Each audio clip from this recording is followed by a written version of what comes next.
Welcome back to Live Impact News. It is so great to be with you on this Saturday. The time right now is 7:06. We are going to switch gears. Earlier, we were telling you about some severe weather. Thankfully, that is rolling out. Now we want to talk about men's mental health. As we wrap up Men's Mental Health Awareness Month, we want to talk with psychotherapist Stephen Garlington. We're going to bring him in. Thank you so much for joining us today. Absolutely. Thank you for having me. It's great to have you. Men's mental health, that is something that a lot of times doesn't get the publicity that it deserves. As we wrap up Men's Mental Health Awareness Month, tell us a little bit, what are some things that every man needs to know when it comes to their mental health? Well, thank you, Bob. First and foremost, mental health, as we tend to think about it, is just how we think, how we feel. But it's really just, and honestly, it's one component of your overall health, and it's often overlooked.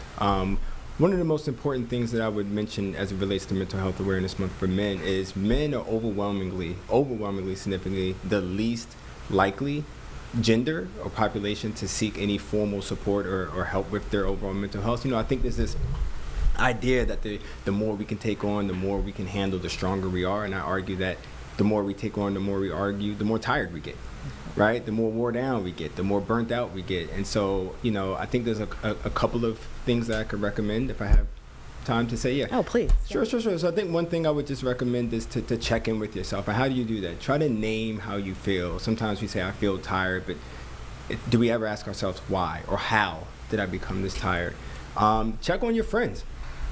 With intention. I know intention is the word of the day. Everybody's doing something intentional.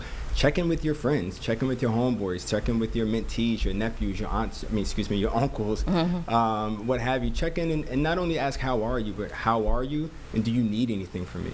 I think that's something that we can look at. And why do so many men suppress their feelings? Because, as you mentioned, asking how are you, that can really go a long ways. But a lot of times people will say, I'm fine, and they're not okay. Why do so many people, especially men, they're so afraid to talk about their feelings? Why is that? Yeah, it's interesting. I have quite a few male clients, and if I had to take a look and think through what the core themes I see, it's we're just conditioned. I think society just conditions men to quote unquote take it on the chin, to adopt this idea that you're not going to get a trophy for complaining. And I say that in quotations because simply to give voice to your feelings somehow as a man is seen as complaining. And I think it's just wrapped up into society and masculinity. And I think we've got to do a better job overall of just trying to tap in and give voice to how we feel. And know that we're not superhuman. Yes, we're men. Yes, we're a man, but we are not unbreakable. What is one of the biggest challenges that you are seeing right now with your clients that you serve? We don't know where to start. I think there's a huge gap of where do you even begin if I'm feeling overwhelmed and I spoke to my friends or I spoke to my partner or what have you. Where do you even find a therapist? Like, where do you start? Like, what are the questions you're supposed to ask? What do I expect when I walk into a session? Is it weird? Like, there's so many unknown variables. I think that's a big stigma that we can do a lot of bridging the gap in terms of knowledge. And tell us a little bit about what advice do you have for men right now, especially when it comes to men in African-American families, because a lot of times in African-American culture, we are taught to suppress our feelings. We are taught that, it's going to be okay, or you can, if you fall, just get back up, just brush yourself. It's, don't cry, be tough. What is your advice right now? It's a great question. I think overall, I would probably, the advice that I would give is, it's okay to be human, right?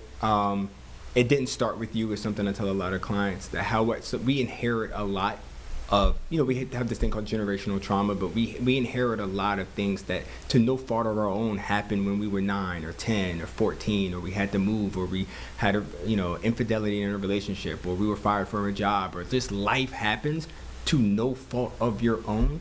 And it is okay to just acknowledge that that's messed up. It wasn't my fault. But sometimes I'm going to need a little bit of support to get through that particular issue. And so that's what I would offer my clients, offer your viewers. And there's data right now, and it says men are less likely to seek professional treatment because you were talking about the importance of getting that treatment, and are almost 4 times more likely to die by suicide than women. When you hear that statistic, what do you think about that? Yeah, I just saw that before I came in. Roughly nearly 80% of U.S. suicides are successful suicides, I might add, are facilitated by men. And when I think about that, it's typically it's tough to hear. I wish that there was an opportunity to dialogue with those folks who are feeling the bottom coming up. Hit that rock bottom. By the time you've hit the bottom, you've hit it.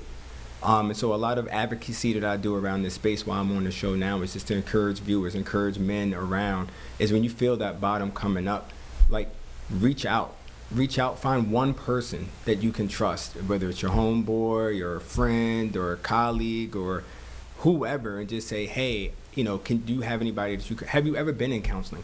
Do you have a friend that's been in counseling? Do you know anybody that knows somebody that's a counselor? Just to be able to tap in and get a recommendation of where you can get some support, because there's real people out here that can support and help, that look like you, that can empathize with you and offer you, advice and support.